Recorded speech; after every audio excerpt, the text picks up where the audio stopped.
Last video थी tense की। मैंने आपसे कहा था कि you have to learn all the rules of all the tenses by heart. मुझे उम्मीद है आपने उस वीडियो को ध्यान से देखा। हालांकि लंबी वीडियो थी, 3 आवर्स की वीडियो थी, लेकिन मैंने आपको 1 हफ्ते का पूरा टाइम भी दिया और मैं ये उम्मीद करता हूं कि आपने टेंस की उस वीडियो को ढंग से देखा, हर रूल को अब आप जानते हैं।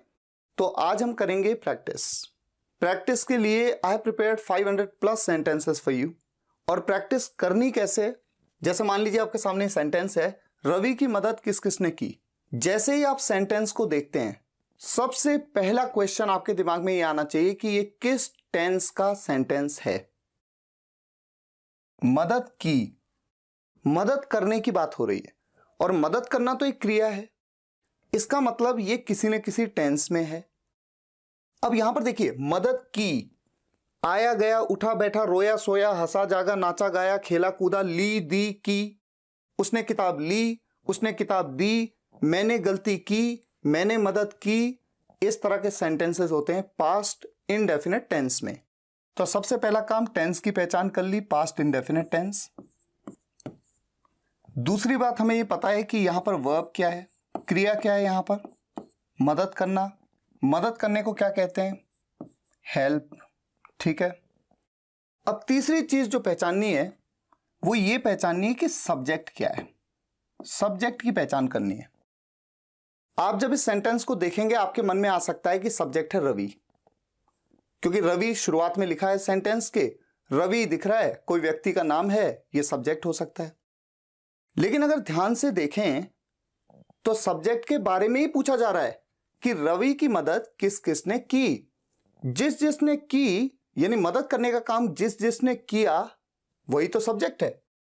क्योंकि टेंस के सेंटेंसेस में सब्जेक्ट वही होता है जो किसी काम को करता है। तो मदद करने का काम किसने किया, यही तो पूछ रहे हैं। रवि की तो मदद की गई, तो सब्जेक्ट के बारे में ही पूछा जा रहा है। यानी कि जब WH फैमिली मेंबर जो क्वेश्चन है वो सब्जेक्ट के बारे में ही पूछ रहा हो, ऐसे में आप जानते हैं एक डिफरेंट रूल लगता है पास्ट इंडेफिनिट टेंस में। क्या होता है वो रूल? WH फैमिली मेंबर जो कि सब्जेक्ट के बारे में ही पूछ रहा है, उसके बाद वर्ब की सेकंड फॉर्म, उसके बाद ऑब्जेक्टिव पार्ट।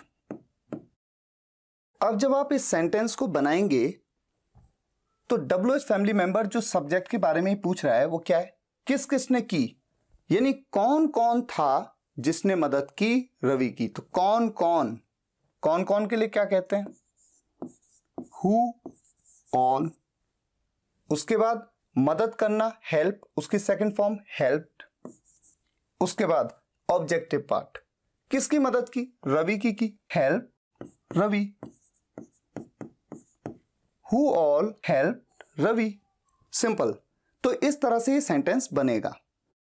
देखिए, गलती कब होती है? जब आपको यह लगता है कि इंटेरोगेटिव सेंटेंस है और पास्ट इंडेफिनिट टेंस का इंटेरोगेटिव सेंटेंस तो ऐसे बनता है, WH फैमिली मेंबर, उसके बाद डिड, उसके बाद आता है सब्जेक्ट, उसके बाद वर्ब की फर्स्ट फॉर्म। इंटेरोगेटिव सेंटेंस में तो ऐसे ही होता है ना, वर्ब की फर्स्ट फॉर्म, और उसके बाद ऑब्जेक्टिव पार्ट। ये तो स्टैंडर्ड रूल है इंटेरोगेटिव सेंटेंस का, इंटेरोगेटिव का। लेकिन जब सब्जेक्ट के बारे में ही पूछा जा रहा हो, ऐसे में रूल ये वाला होता है। तो ये बात मैंने आपको टेंस की वीडियो में बताई थी। तो इस तरह से इस सेंटेंस को बनाया जाएगा। तो जब भी आप प्रैक्टिस करें, स्टेप बाय स्टेप चीजों को सोचें और उसके बाद सेंटेंस को बनाएं। किन किन लड़कियों के पापा उस दिन स्कूल आए थे? किन किन लड़कियों के पापा उस दिन स्कूल आए थे? आए थे। चुका था, चुकी थी, चुके थे, लिया था, दिया था, आया था, गया था, उठा था, बैठा था, रोया था, सोया था, ली थी, दी थी, की थी। ये किस टेंस में आता है? पास्ट के परफेक्ट टेंस में। पहली बात तो ये क्लियर होनी चाहिए। दूसरा पॉइंट, यहां पर क्रिया क्या है, वर्ब क्या है? आना। आने को क्या कहते हैं? कम। आप ये जानते हैं कि पास्ट परफेक्ट टेंस में हमेशा वर्ब की थर्ड फॉर्म का यूज होता है।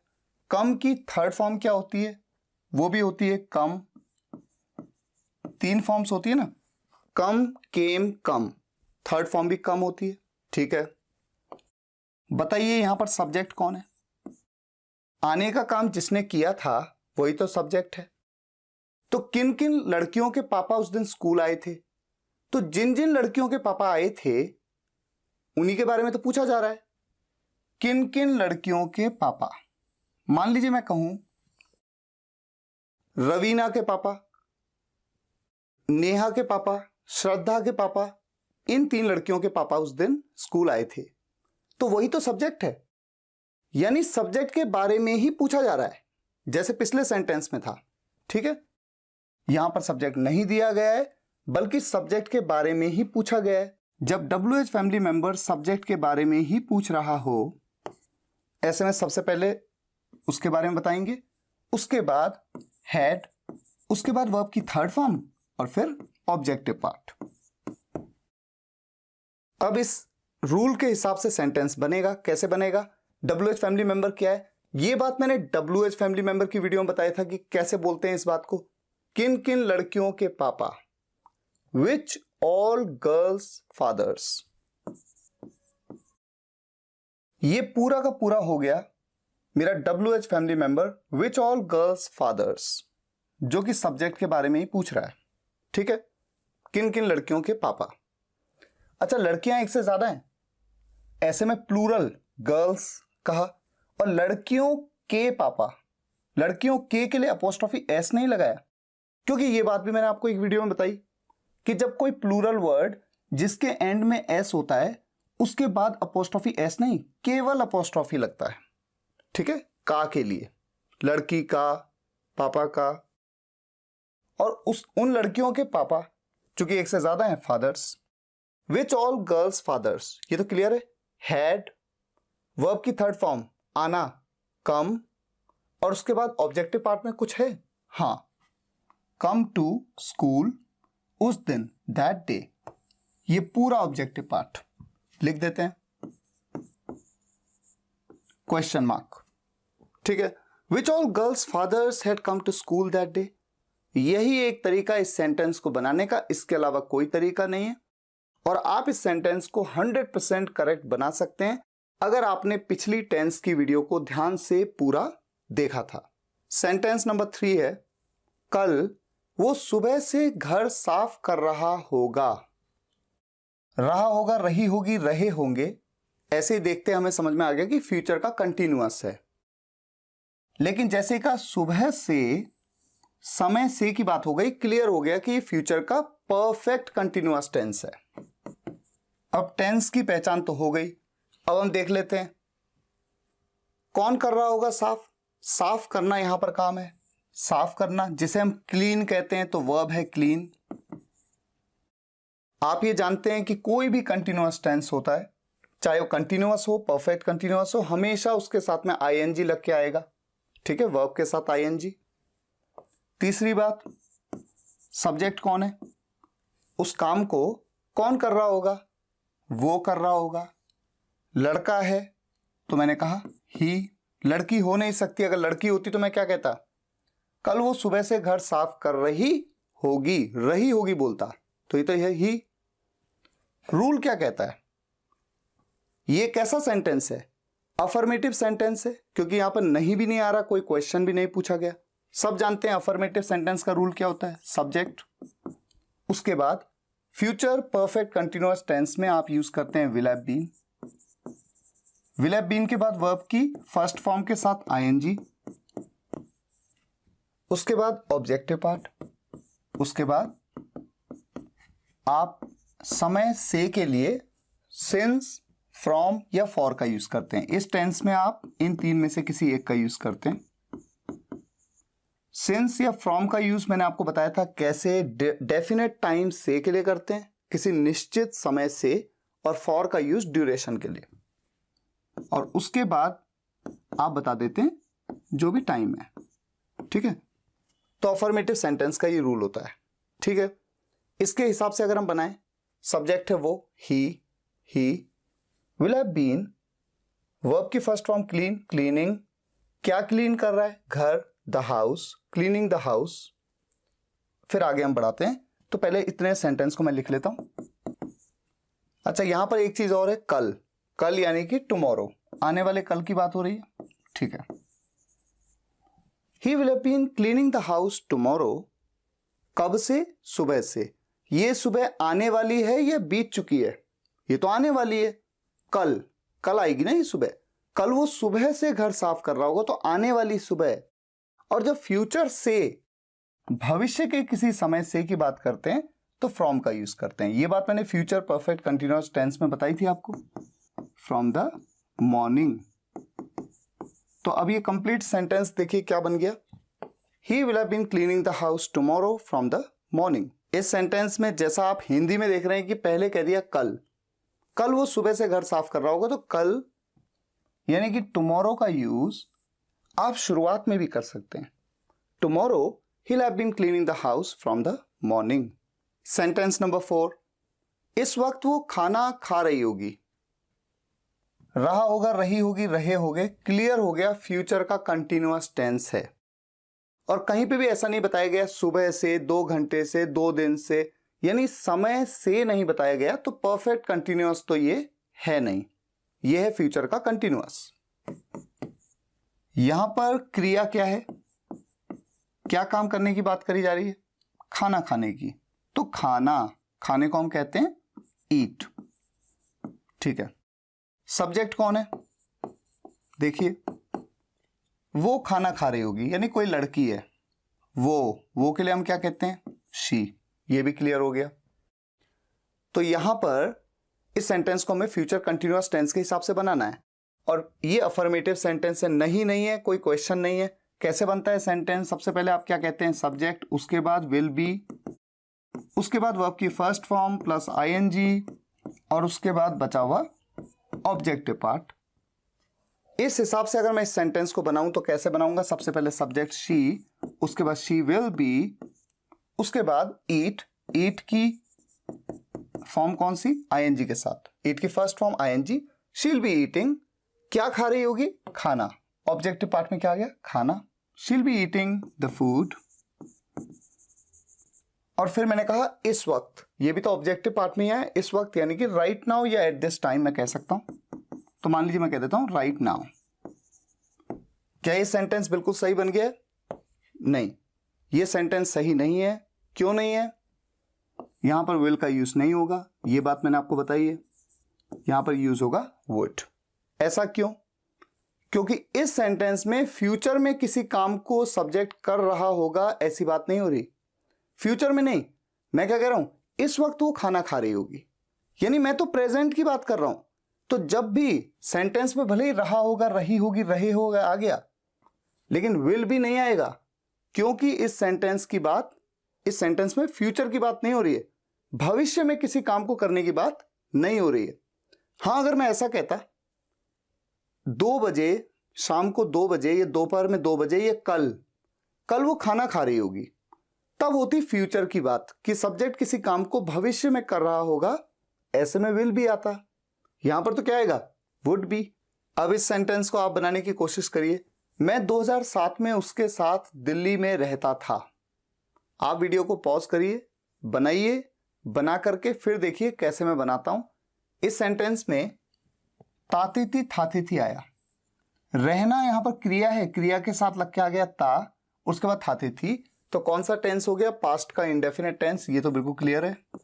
अब पास्ट इंडेफिनिट टेंस में मैंने आपको ये समझाया था कि जब भी किसी सेंटेंस के एंड में ताती थी आए, तो या तो उस सेंटेंस को पास्ट इंडेफिनिट टेंस के टिपिकल रूल के हिसाब से बनाते हैं, और या फिर यूज टू के साथ बनाया जाता है।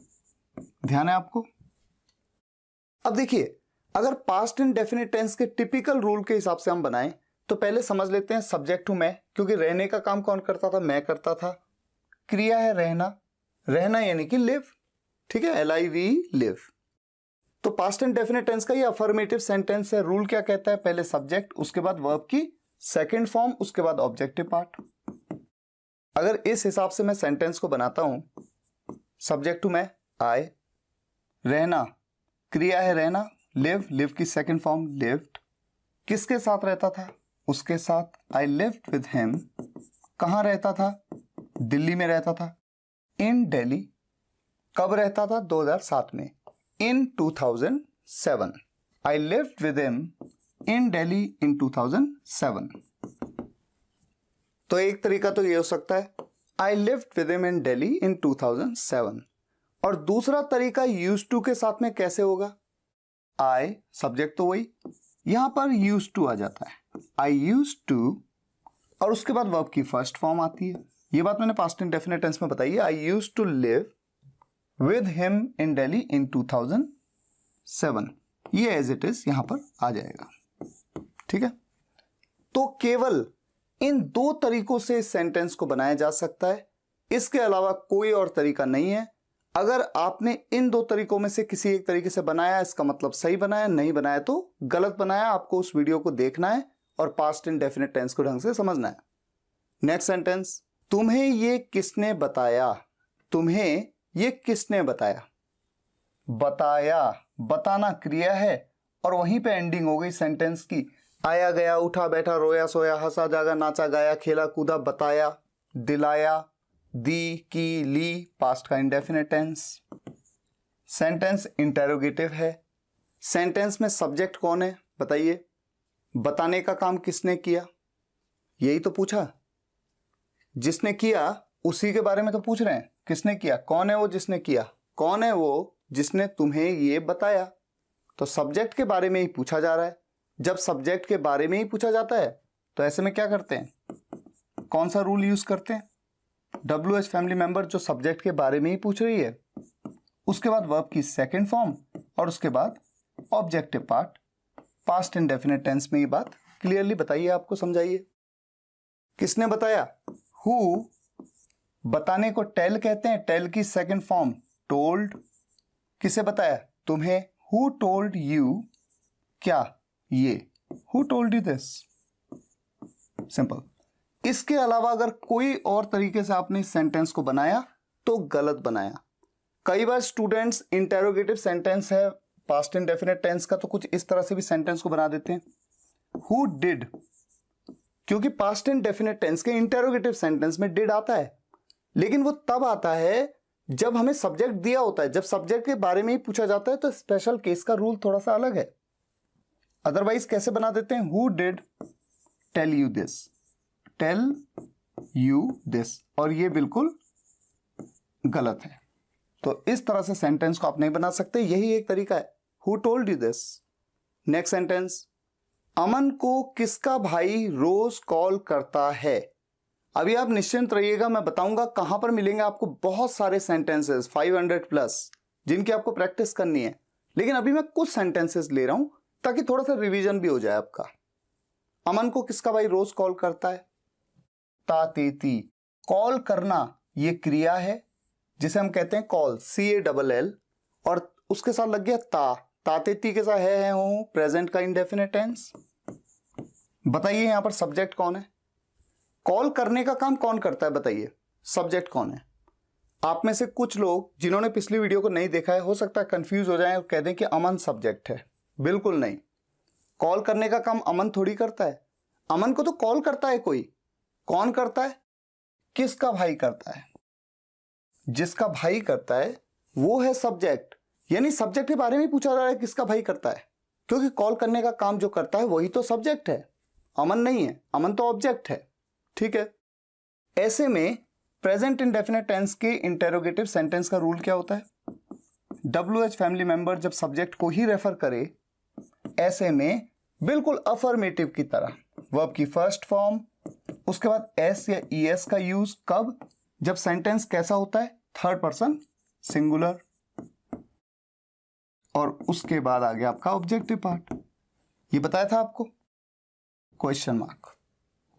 प्रेजेंट इंडेफिनिट टेंस में बताया ये आपको कैसे बनेगा सेंटेंस, किसका भाई को हम क्या कहेंगे, हुज ब्रदर, किसका भाई। ये WH फैमिली मेंबर में समझाया कि किसका भाई को कहेंगे हुज ब्रदर, किसकी बहन हुज सिस्टर, किसका दोस्त हुज फ्रेंड। वर्ब की फर्स्ट फॉर्म कॉल, कॉल के साथ में S लगेगा या नहीं लगेगा, S कब लगता है, S या ES कब लगता है, जब थर्ड पर्सन सिंगुलर सब्जेक्ट होता है। यहां पर जो WH फैमिली मेंबर सब्जेक्ट को रेफर कर रहा है, ये सिंगुलर है या प्लूरल, किसी एक व्यक्ति की बात हो रही है, एक से ज्यादा की, किसी एक की, क्योंकि मैं कह रहा हूं किसका भाई करता है। अगर मैं कहता किसके भाई करते हैं, इसका मतलब भाई किसी व्यक्ति के भाई एक से ज्यादा हैं, तब प्लूरल होता, ऐसे में एस का यूज नहीं होता।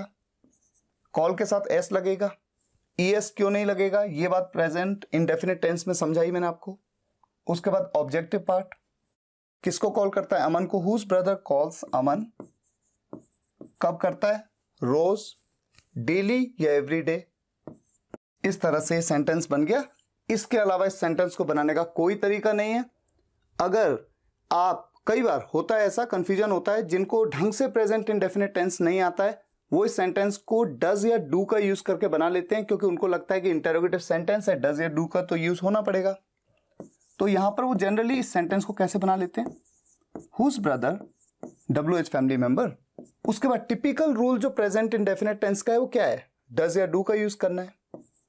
तो यहां पर सिंगुलर मान करके डज का यूज कर लेते हैं। उसके बाद वो देखते हैं कि सब्जेक्ट नहीं है, तो अब क्या करें, सब्जेक्ट नहीं है तो उसके बाद सीधा verb, who does call, whose brother does call, और उसके बाद अमन। यहां पर प्लस नहीं, ये तो रूल में होता है, हुज ब्रदर डज कॉल अमन। इस तरह से सेंटेंस को बना लेते हैं, लेकिन ये तरीका गलत है।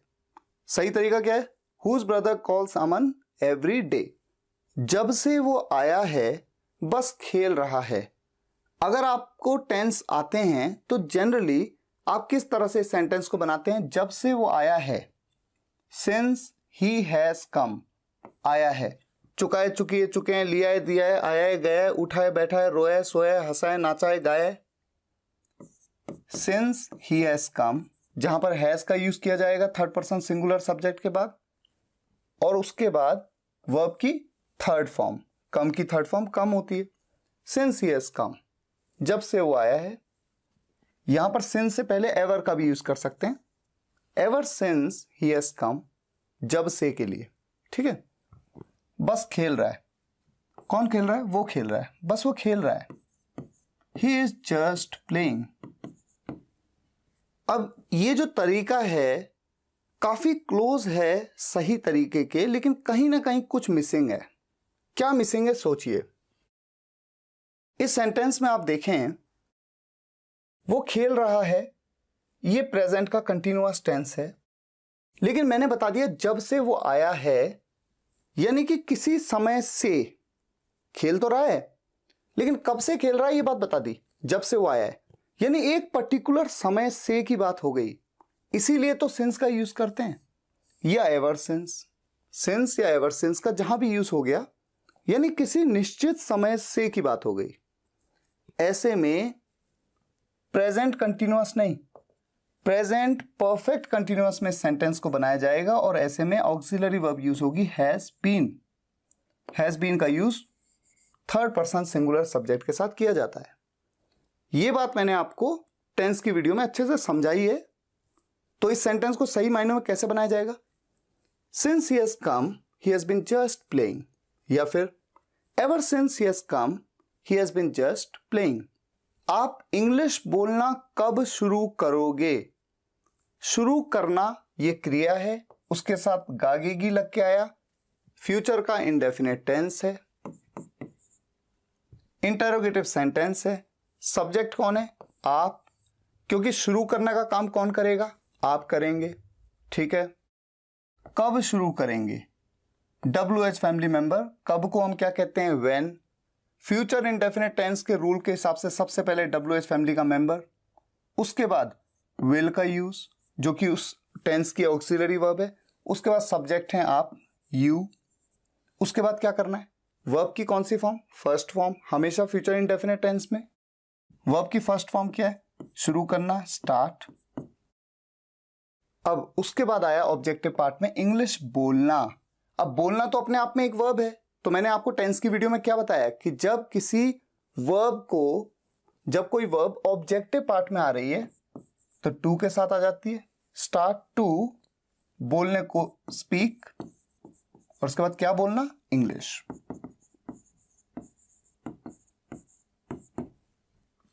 अब ये सेंटेंस देखिए, किसने किसे पूछा, पूछने का काम किया, पूछा, आया गया उठा बैठा रोया सोया हंसा जागा, पूछा, पास्ट का इंडेफिनिट टेंस। बताइए यहां पर सब्जेक्ट कौन है, किसने किसे पूछा, सब्जेक्ट कौन है? पूछने का काम किसने किया? किसने किया? ये सब्जेक्ट के बारे में तो पूछ रहे हैं कि किसने किया। अगर मैं कहूं राम ने पूछा तो इसका मतलब राम है सब्जेक्ट। राहुल ने पूछा तो राहुल है सब्जेक्ट। सलीम ने पूछा तो सलीम है सब्जेक्ट। सब्जेक्ट के बारे में ही पूछ रहे हैं तो सब्जेक्ट दिया ही नहीं। सब्जेक्ट के बारे में ही जब पूछा जाता है तो क्या होता है रूल? WH फैमिली मेंबर जो सब्जेक्ट के बारे में ही पूछ रहा है, उसके बाद वर्ब की सेकंड फॉर्म, उसके बाद ऑब्जेक्टिव पार्ट। अब कमाल की बात यह है कि यहां पर ऑब्जेक्ट किसने किसे पूछा। मान लीजिए मैं कहूं राहुल ने सलीम से पूछा तो राहुल हो गया सब्जेक्ट, पूछने का काम राहुल ने किया। और किसे पूछा तो ऑब्जेक्ट कौन है? सलीम। तो यहां पर ऑब्जेक्ट के बारे में पूछा जा रहा है। किसे? तो कैसे बनाएं इस सेंटेंस को? किसने पूछा? हु, पूछना, आस्क, आस्क की second form asked. Who asked, किसने पूछा, ये तो ये हो गया। उसके बाद किसे पूछा। अब किसे को क्या कहते हैं? WH फैमिली मेंबर की वीडियो में बताया, whom। और देखिए वैसे भी अगर आप देखें, जब भी सब्जेक्ट में आता है, सब्जेक्ट के बारे में पूछा जाए कि कौन तो हु, और अगर ऑब्जेक्ट के बारे में पूछा जाए कि कौन तो whom। तो इस सेंटेंस को बनाने का इसके अलावा कोई तरीका नहीं हो सकता। Who asked whom। अब आपको करनी है प्रैक्टिस, बहुत सारी प्रैक्टिस, क्योंकि टेंस की प्रैक्टिस करना बहुत जरूरी है। और केवल सेंटेंस ऐसा आया तो ये नहीं कि हर बार आप इस तरह से करेंगे, ये तो रिटन प्रैक्टिस है। लेकिन स्पीकिंग प्रैक्टिस ऐसे हो जाती है, किसने किसे पूछा, हु आस्क्ड whom। आपने मुझे क्यों नहीं बताया, why didn't you tell me. आपने ये काम क्यों नहीं किया, why didn't you do this. मैं वहां जाता हूं, आई गो देयर। उसने वो कब वहां गया था, when had he gone there. और किसका भाई उसके साथ था, whose brother was with him. इस तरह से हर सेंटेंस को स्पीकिंग में फास्ट, और ट्रांसलेशन तो होगा लेकिन प्रोसेसिंग बहुत फास्ट होगी। तो अब आप क्या करेंगे? अब आप करेंगे प्रैक्टिस। तो रिटन प्रैक्टिस करिए, फिर स्पीकिंग प्रैक्टिस भी करिएगा। जैसे किसी दोस्त ने आपके सामने 100 सेंटेंसेस लिख लिए हैं, आपने ही लिख लिए और उससे कहा कि अब मेरे को ये पूछना है एक के बाद एक, और वो पूछ रहा है और आप तुरंत सोच के बता रहे हैं। शुरुआत में टाइम लगेगा, धीरे धीरे आप एक्सपर्ट हो जाएंगे, तुरंत माइंड आपका जो है कैलकुलेशन करेगा बहुत फास्ट। तो रिटन प्रैक्टिस आप अभी कैसे करेंगे? पहले आप गूगल में जाइएगा, गूगल में टाइप करेंगे आप टेंस इन हिंदी, टेंस इन हिंदी। आर्टिकल मिलेगा आपको spokenenglish.guru का। इस आर्टिकल पे आप करिएगा क्लिक। क्लिक करने के बाद आप देखिएगा आर्टिकल आपके सामने आ जाएगा। इस आर्टिकल में सबसे पहले तो 3 आवर्स की वीडियो, जो पिछली वीडियो थी वो वीडियो है। अगर आपने नहीं देखी है तो पहले इस वीडियो को आप पूरा देखना है आपको, भले ही आपको कितना भी समय लगे। उसके बाद आप देख सकते हैं पूरा आर्टिकल आपके सामने रहेगा। इस आर्टिकल में शुरुआत में तो देखिए सारे टेंसेज एक के बाद एक आपको समझाए गए हैं, रिटर्न में आप देख सकते हैं। उसके बाद सीधा एंड में आपको जाना है, और एंड में जब आप जाएंगे आर्टिकल के सबसे एंड में, ये देखिए एंड में आपको दिख रहा है tense practice exercise, click here. इस पे आप क्लिक करेंगे और आपको प्रैक्टिस के लिए मिलेंगे सेंटेंसेस। तो अब आप खूब प्रैक्टिस करिएगा। और टेंस की 3 घंटे की वीडियो जो मैंने आपके लिए बनाई थी, अगर आपने नहीं देखी है तो ध्यान से देखिएगा, तब आप समझ पाएंगे कि टेंस के केवल रूल्स को जान लेने से काम नहीं होता है, बहुत सारी बारीकियां होती हैं उसमें। ठीक है, जरूर उस वीडियो को देखिएगा। तो फिलहाल आज के लिए यहीं तक। अगर आपको ये वीडियो पसंद आया हो तो वीडियो को लाइक और शेयर जरूर करिएगा, कमेंट्स में बताइएगा कैसा लगा। मिलते हैं नेक्स्ट वीडियो लेक्चर में, तब तक के लिए टेक केयर, गुड बाय।